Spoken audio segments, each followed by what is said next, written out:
აფხაზეთის ომს მაგალითად თუ გინდა რომ რამე გაიგო, თან კარგად გაიგო, მიხვიდე ადამიანი იპოვო, ვინც იყო, აქ იყო რაღაცა ის იყო, ხელისუფლებაში იყო, არ იყო ოპოზიციაში იყო და ცაცაკე ელაპარაკო ამ ადამიანებს, აქაც იღებ უმეტეს პერსონალურ პერსპექტივას და არა ობიექტურ ფაქტებს ცხადია და მე რაღაცა შენ თუ დააწყო მოზაიკა და ამას ვერ მოსთხოვ შენ ვერც ერთ ადამიანს რომ თუ ის მაინც და მაინც დაინტერესებული არ არის მათ შორის თავისი კვლევისაგანი არ არის ამ მსგავსი რაღაცა გააკეთოს, ხო?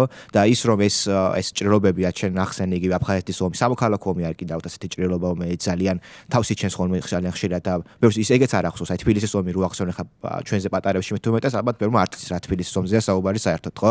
რაღაც მომენტში ამაზე ბევრი იქნება სალაპარაკო უდავოდ.